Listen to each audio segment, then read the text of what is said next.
My name is John Passfield, and I'm going to read from my Bethune novel in a moment. This will be video one, Physician, Heal Thyself. Here's the cover of the novel. I'll just hold it up. Bethune, the only person alive in the world, a novel by John Passfield. And that picture is from a painting by the historical Dr. Norman Bethune of himself. And I think it captures something in the eyes that is very, very true of the Bethune I read about and the Dr. Norman Bethune I've presented as the main character of this novel. Here's the summary from the back of the novel to give you a general idea of what it's all about. A young Canadian doctor, Norman Bethune, sets up a practice which he hopes will lead to money and prestige. However, his social conscience leads him on a journey through the Canada of the Great Depression, the Spain of the Spanish Civil War, and the China of the Chinese Civil War and the Japanese invasion. Ultimately, the journey becomes a quest to understand the world in which he has found himself living, to develop a compassionate response to that world, and to discover the essence of himself as a human being. Now, the structure of the novel is this. There are 16 chapters. Chapters 1 to 5 are Bethune in Canada, and I'm going to read from one chapter, chapter 2 of Bethune in Canada in this video. Chapters 6 to 10 are Bethune in Spain. I'll make another video with that as the topic. Chapters 11 to 15, Bethune in China, and that will be, again, another video. And then there's one chapter in which he becomes infected. He doesn't die in this novel. In fact, he thinks he's going to feel better in a few days and get right back up and get busy helping people as the novel comes to an end. Now, as I was planning the writing of this novel, I thought of the main character, Dr. Norman Bethune, as a man of action-thought, and as a man of thought-action.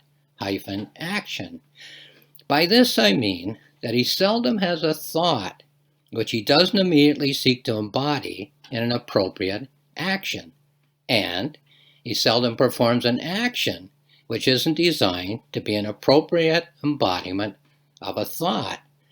However, he has what one might call a rocky start, or perhaps a delayed start, to the fusion of thought and action, which he hopes that his life will become. He starts his professional life with two dreams, irreconcilable for him: to be a successful society doctor with all the prestige and material awards of an elite member of his society. Well, that's one dream. And to be a servant of the poor, providing medical help for free to those who cannot afford to pay. So, prestigious society doctor, rich, famous, with all the rewards, servant of society, working for nothing to help people who can't pay. What I will focus on in this video is a setback to both of these dreams, the contracting of what was an incurable disease in those times, tuberculosis. However, even in a situation of forced inaction, forced to be a man of thought but not of action, the main character, Dr. Norman Bethune, proves to be a man of action. This reading will concentrate on the action segments of Chapter 2, Canada 2. The title of this reading, not printed in the novel, is Physician, Heal Thyself. Well, it could also be Patient, Heal Thyself, because he finds himself in a double role. He is both the physician, Dr. Norman Bethune, and the tubercular patient, I suppose you could say, Mr. Norman Bethune. Let's go to page 8 here. I'll just find it in the novel. And to set this up, I'm going to read the last segment of Chapter 1, even though I'm focusing on Chapter 2, the tuberculosis chapter.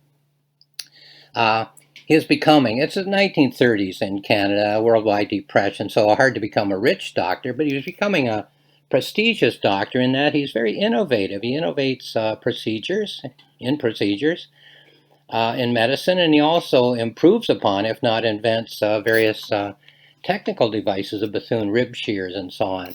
He's invited to conferences to give speeches on his ideas of medicine and the delivery of medicine in Canada. He also works for the poor for free when they can't afford to pay. So the two dreams are moving along on what you could call parallel tracks. But suddenly, a setback. Here it is. End of chapter 1. Shortness of breath. This has never happened before. At times I can barely drag myself through the day. Put it off for a couple of weeks. Mind over matter. Never known it to happen before. I always think of myself as a workhorse. Maybe the stress about paying the bills. Long days and longer evenings. Never a night to relax at home. Frances isn't the easiest person to live with, though mind you, she often says the same about me. That's his wife. Can't seem to get through the day. Can't deny that it's getting worse. Examined by a colleague. Collar open, shirt removed, tap on the chest and a cough. An x-ray of the lungs. Tuberculosis of moderate extent. Sanitarium treatment. Great strides have been made of late.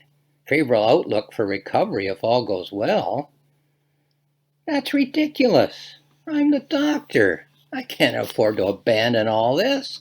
I've barely gotten started on my career. Well, the man of action-thought, thought-action, is forced to be the man of thought and no action. Here's the problem. Candidate 2. Chapter 2, Candidate 2. The Trudeau Sanitarium, Saranac Lake, New York. 28 cottages, 2 infirmaries, library, laboratory, medical and reception pavilions, therapy workshop, nurse's home, chapel and post office. Acres of pine-covered slopes on the side of a mountain.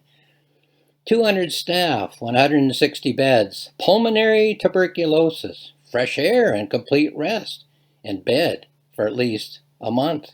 Short walks and shortness of breath. Benches along the walkways for us to sit down. Day after day they tell me that I am improving. Day after day I sit and I think. Life is a farce and I am a futile figure in it. A disease for which there's no known cure? A disease which one can live with? Not a mode of living at all. There are patients here who've been in bed for over a year. So forced inaction, time to do a lot of thinking, but no action. You can watch the skiers across on the other side of the mountain, but you can't be a skier. So here's some thought. Excuse me. Accepting the fact that I'll soon be dead. Painting a mural, the story of my life, around the walls of the cottage, on sheets of wrapping paper which I found in the laundry room. 5 feet high and 60 feet long, all 4 sides of the cage. 9 panels in all, each panel a stage in my aborted life. And then he thinks in imagery, so he paints in imagery. Sirens and bats and castles and rocks, cities and rivers and blood, sputum cups and angels, pterodactyl and Spanish galleon, a false Hollywood set and a rocky abyss. Dipping my brush in a can on the table, slathering paint as I stand on a chair. Once in a while, a pause while I cough up a part of a lung. I put my cellmates in the mural, a tombstone for each one. We have all outlived our days. We are all condemned to die. What we are doing here is a very slow dance of death. I give myself 5 years. I paint on my tombstone, 1932. Well, the man of action thought, how about some action that isn't really productive, almost thoughtless action, but at least something to do? Evading the nurses' patrol, Barnwell and I stuffing our ski jackets with blankets and pillows, propping our surrogates in our beds, sneaking out of the cottage window, past the night watchman and down the path to the town. An evening in the tavern, a few laughs and a glass of wine, gathering around the piano and singing old songs, making up lyrics about what the nurses would say if they found our corpses lying so still in our beds. Watching our breath drift away in the moonlight as the stars sparkle overhead outside the tavern, the snow crunching beneath our boots as we walk back from town. Sneaking into our rooms, up the side of the cottage and in through the window again, beating the system as much as we can, if only by inches, like the boys from the trenches on leave. Let us eat, drink, and be merry, for tomorrow we may die. Tomorrow we certainly die. The odds are printed in the medical books, and everyone knows that statistics never lie. Well, beating the system, that was almost ingrained in Bethune's nature, Dr. Bethune's nature. How do you beat the system when you have tuberculosis and there is no cure? But what you're asked to do is simply sit on a bench in the mountains where the air is cleaner, with a blanket across your knees, and watch the skiers on the far side of the ski slopes. How do you beat the system in that situation? More thoughts. I don't want to die. Like those boys who went over the trenches in the war, every one of them felt that there was something in him that meant that he was the one who should make it through the nightmare barrage and go on living. Many of them were wrong, of course, but some of them knew that they had something inside them that was bound to keep them alive. Some wore a Bible over their hearts or a silver cigarette case, but others felt that there was something deeper inside that was proof against bullets, bombs, and disease. I know I'm one of those men. I'll come out of the trenches alive. I have too much life left to live. I am one of those who has willed himself not to die. Well, plenty of time to read. Let's have a look at the next action segment, leaving out other imagery that's impinging on his mind while he's doing these things. Reading everything that's been written about tuberculosis, neglected books in the sanitarium library, and then in italics the words of one of those books.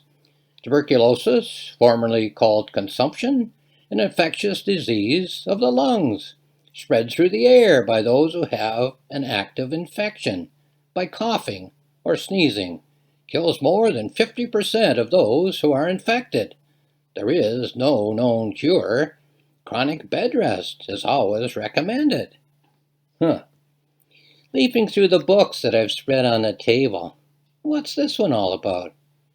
An article on artificial pneumothorax treatment, artificial collapse of the lung. Skimming the pages and shouting, Eureka! Sticking a piece of paper between the pages, signing a book out of the desk, at the desk, hurrying over to the infirmary, asking to speak to the medical doctors on staff. Well, here's how one doctor speaks to him. You must think of yourself as a patient, Dr. Bethune. You're a general practitioner, not a specialist in tubercular treatment. Your own case is outside your area of medical expertise. Artificial pneumothorax treatment has been tried, as you have said, but it is a new and uncertain procedure. There are sure to be many risks involved. There is the use of a hollow needle. Have you considered what might go wrong? What if a lung is pierced by the needle? Complications would no doubt ensue, and then where would we be? We are a respected institution. We are acknowledged as one of the best. We are known as a rest facility. You say you found this cure in a book? Not one of our doctors is willing to entertain such a risk. Excuse me, Dr. Bethune, but this is a serious medical discussion. Your levity is not at all welcome. Surely you are joking when you assert that you will operate on yourself.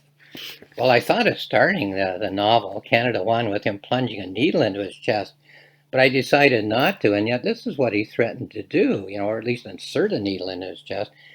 If you old stodgy doctors who don't want to take risks will not operate on me, I'll operate on myself, Bethune says.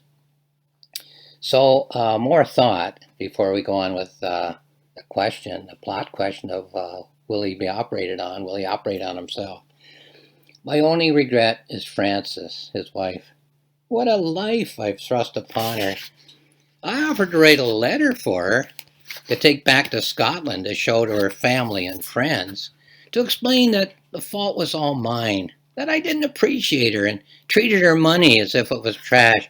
Excuse my voice.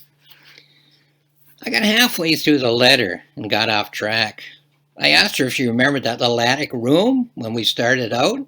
I got a hammer and a saw and a few boards and a bag of nails and built us a bookcase, her novels, and my medical books, a shelf for each.